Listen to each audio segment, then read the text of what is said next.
Olá pessoal, aqui é o Velgas, hoje dia 10 de agosto de 2025, hoje dia dos pais. Quero aproveitar a oportunidade e parabenizar a todos os pais, que vocês sejam muito abençoados por Deus e seu Filho, Deus vivo, Jesus Cristo e o Espírito Santo estejam em vocês por terem essa luz de poderem ser pais e educarem seus filhos. E espero que Deus lhes dê a luz de bem educar os filhos como bons cidadãos para o futuro, onde quer que vocês vivam. Vamos falar agora sobre dois assuntos muito importantes, acontecidos agora recentemente, agora nessa virada da semana, no final da semana, digo, e para sábado, que é rebelião silenciosa no exército de Putin, que isso já vem se acumulando, e ela está aumentando significativamente. E é um medo que o ditador russo tem disso. E também em Chasiviar, paraquedistas russos escolheram ser prisioneiros. Muito interessante isso, e vai na direção contrária do que a agência TASS, a agência RIA Novosti e outras agências russas divulgaram as mentiras que eles divulgaram. Quero convidar a todos vocês que não são inscritos, assistem o vídeo, inscrevam-se no canal. Aqui vocês veem a verdade, importante para serem inscritos.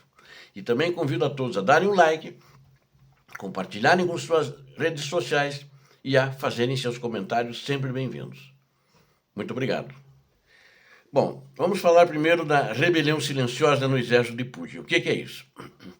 Soldados russos, eu já algumas vezes fiz alguns comentários sobre isso, mas agora está numa proporção, tomando muito corpo isso, eles se recusam a seguir ordens na linha de frente. Se recusam, inclusive, a combater. E, inclusive, quando saem para a linha de frente, muitos deles saem fora da linha, não obedecendo às ordens superiores. Os superiores não podem nem atirar neles, porque eles estão armados e não saem isoladamente. Saem em grupos, né? A situação dentro do exército da Rússia, em todo o teatro de operações, está se deteriorando. Soldados russos na linha de frente estão cada vez mais tentando escapar de ordens que eles consideram mortais para eles. Vocês viram isso? Não vou porque essa ordem é mortal, ali eu vou morrer. Eles aprenderam isso depois de 3 anos e meio sendo buchas de canhão. Os seus irmãos no mesmo país da nação russa, sendo buchas de canhão. E eles não querem ser buchas de canhão. Estão negando a ir nessas ondas suicidas, né? Inclusive, quem citou isso é uma publicação entre as de mais credibilidade no mundo, que é The Economist, né? Que ela é britânica, se não me engano, de Londres, né? Ela citou comunicações interceptadas de soldados russos. Segundo a publicação, os combatentes estão encontrando maneiras de ganhar tempo, inventando desculpas para não entrar em combate, né? E não é 1, 2, 3, são grupos grandes que estão fazendo essa coordenação entre si, falando mal do Putin, que o Putin tem que ir para um outro lugar, né? E, na realidade, isso é ruim para o exército russo. Mas o que eu sempre digo, se o teu inimigo, no caso o inimigo da Ucrânia, né, está fazendo besteira, está fazendo coisa errada, deixa que faça. Isso acaba se virando contra ele, e acontece que o próprio exército está se virando contra ele. Ao mesmo tempo, muitos deles evitam uma desobediência aberta. Em vez disso, trata-se de uma forma passiva de sabotagem. Eles não falam nada, mas na hora de executar não fazem ou vão para outra direção. O exército ucraniano confirma que tropas mobilizadas, mal treinadas, são frequentemente enviadas para ataques do lado russo. São ataques suicidas, segundo a Ucrânia. E forças mais experientes só são envolvidas quando o avanço é bem sucedido. Então, quando esses buchas de canhão, recrutas que têm treinamento entre uma semana a um mês, mandam para matança. A maioria morre, mas eles conseguem chegar lá, quase lá, no combate, que dá para fazer a poucos metros, 50 metros, quase até no corpo a corpo, luta casa a casa dentro das vilas com os ucranianos. Aí entram os paraquedistas, aí entram os fuzileiros navais, que são tropas especiais. São tropas treinadas e são tropas, eu falei especiais, acho que está correto, mas o mais certo é profissionais. São tropas que já têm treinamento no mínimo de 1 ano ou mais para entrarem em combate. E os recrutas recém-alistados, mandam ele com o título de buchas de canhão. Um comandante da unidade de artilharia das Forças Armadas Ucranianas, da unidade da batalhão número 241, Vladislav Pinchuk, ele falou à revista The Economist que na direção de Zaporizhia os russos enfrentam escassez de pessoal e uma crescente desmotivação. E ali que aquela linha de frente ali é bem mais calma do que Pokrovsk, por exemplo, do que Sumy, né? E eles estão muito desmotivados. E entre os que permanecem, a situação é agravada pelo uso generalizado de drones. Hoje, o soldado tem medo de drone. E quanto mais drone tiver, porque não tem defesa contra drone, o grupamento de soldados em combate. E segundo a The Economist ainda, qualquer aproximação à linha de frente a uma distância inferior a 2 km é equivalente a uma sentença de morte. Então eles não querem ir, mas eles sabem que minimamente a 10 km os drones já vão estar atirando em cima deles. Atualmente, uma zona de 15 km de cada lado na linha de frente é considerada perigosa, de uma maneira geral. Nessas condições, os combatentes ucranianos também se escondem dos drones. Mas como eles estão na defensiva, eles já têm os seus bunkers preparados. Quando eles veem drones, eles se escondem e aí eles, por outros meios, meio de artilharia ou drone que vai explodir o drone inimigo, é que entram em ação. E essa publicação também observa que no próximo ano, ambos os lados provavelmente aumentarão o uso de drones de médio alcance. Isso eu já falei, que são drones que vão voar até 60 km. Isso é apenas um parênteses, eu falei isso essa semana, inclusive, né? Apenas para reforçar essa questão dos drones, que os drones é que estão, de fato, matando as tropas de ambos os lados. Muito mais da Rússia, que eles normalmente têm uma área a descoberto para avançar muito grande, até chegar na linha de contato. E, normalmente, a maioria das tentativas de avanço, eles não têm chegado à linha de contato. Eles ficam longe. Mais de 2 quilômetros, eles já são todos abatidos, ou pela artilharia, ou por drones, ou por morteiros. Apesar das altas perdas, a Rússia acelerou seu avanço no verão. No entanto, é um avanço ínfimo, sem nenhuma consideração importante. Segundo a revista The Economist, de 1º de maio ao início de julho, 31 mil soldados russos morreram no fronte, mortos. Não são baixas, porque as baixas incluem os feridos graves, que não podem voltar imediatamente ao combate, embora que muitos deles que já estão com muleta e não podem combater, a Rússia coloca eles no fronte, mesmo desarmados. Esse é um número recorde para toda a guerra. Vamos nos lembrar que, já falei sobre isso, o regimento de assalto aerotransportado da Rússia, 247, que estava estacionado ali na região de Zaporizhia, sofreu um grande número de deserções. Também falei isso para vocês, justamente por causa dessa motivação. Alguns que não querem mais brigar, mas não querem voltar para casa porque podem ser presos, eles vão e se entregam para a Ucrânia. Eles ligam para um número que a Ucrânia divulga constantemente. Não morra, não se deixe matar.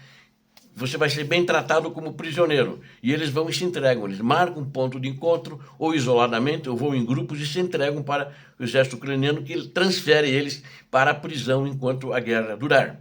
Deixam eles ligar para as mães, ou para a esposa, para as famílias, dizendo que eles estão vivos e vão ficar lá até o final da guerra. E também o movimento de resistência ucraniana, formado por tártaros e ucranianos da Crimeia, inicialmente, agora ele já está espalhado dos dois lados das linhas de contato, tanto do lado ucraniano quanto do lado russo. Ele também ele fala dos ucranianos mobilizados à força da Crimeia. E esses mobilizados à força na Crimeia, em Donbass também, eles estão desertando, indo para o lado ucraniano e estão aí dizendo que querem lutar pelo lado ucraniano, porque eles são ucranianos e não são russos, porque os russos deram passaportes russos para eles. Estão fugindo do exército russo de ocupação. E esse regimento, quando aconteceu isso, a maioria era de jovens na Crimeia, entre 18 a 23 anos, mobilizados ali, e também jovens na região de Donbass. Nesse caso, os oficiais de ocupação russos geralmente falam imediatamente sobre o abandono não autorizado da unidade, né? Porque o número, e todos eles acabam numa lista de desertores e os documentos deles desaparecem. Mesmo quando eles são enviados ao hospital, eles são tratados como desertores, porque para o exército russo, para o governo de Putin, não pagaram nenhuma indenização a eles, que nós já tratamos isso. Ou seja, eles, a maioria, foram recrutados à força, não foram recrutados pacificamente, e aí acontece justamente esse problema. Agora, uma outra notícia que eu acho muito importante é que paraquedistas russos, em Chasiv-Yar, escolheram ser prisioneiros, ao invés de morrerem ali na região. É uma rebelião silenciosa também do exército de Putin. Esses paraquedistas de elite não são soldados que treinaram um mês. Treinamento mínimo de 1 ano ou mais.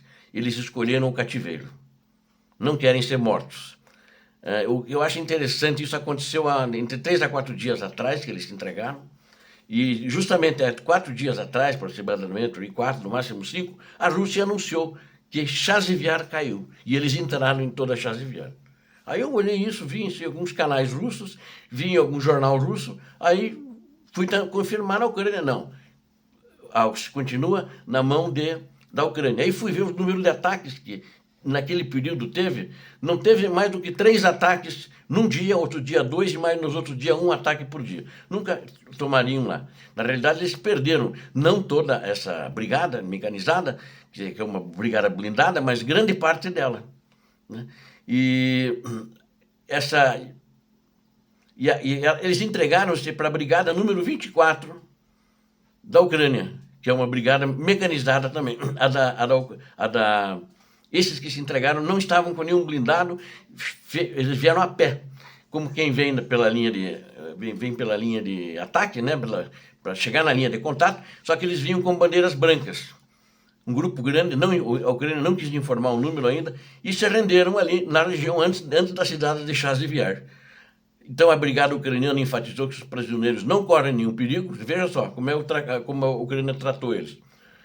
Um dos grupos do combatente da brigada 98 aerotransportada, eram todos paraquedistas, né? Então soldados profissionais.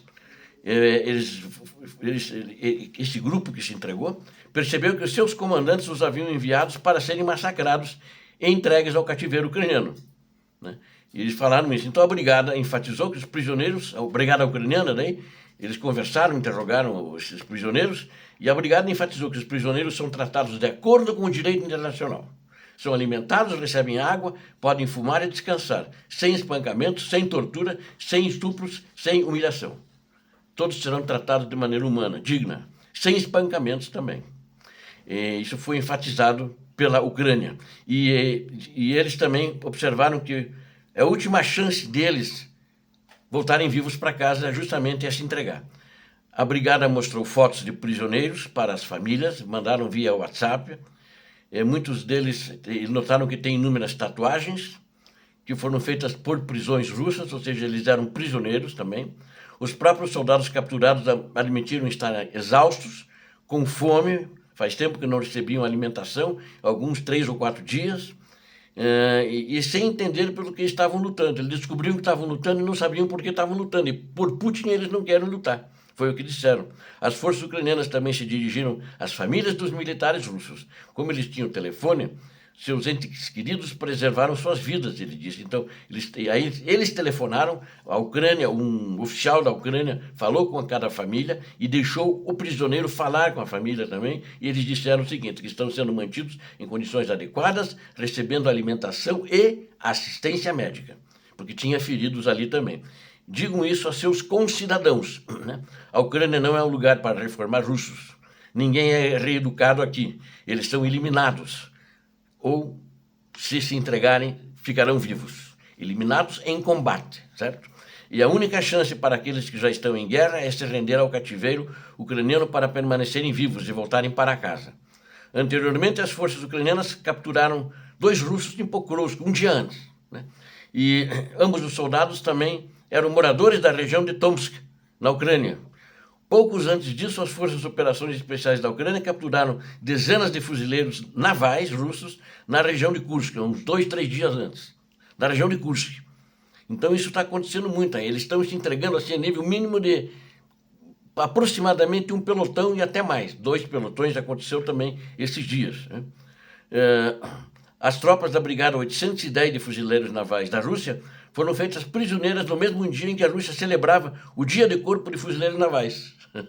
Então, nesse dia, eles foram e se entregaram. Agora, bem recente, eu comentei num dia isso aí também. Vale lembrar que a Rússia afirmou ter capturado a cidade de Chasiv-Yar, no leste da Ucrânia, após quase 16 meses de combates, abrindo caminho para possíveis novos avanços. Isso foi feito em manchetes na televisão russa e nas agências de notícias da Rússia.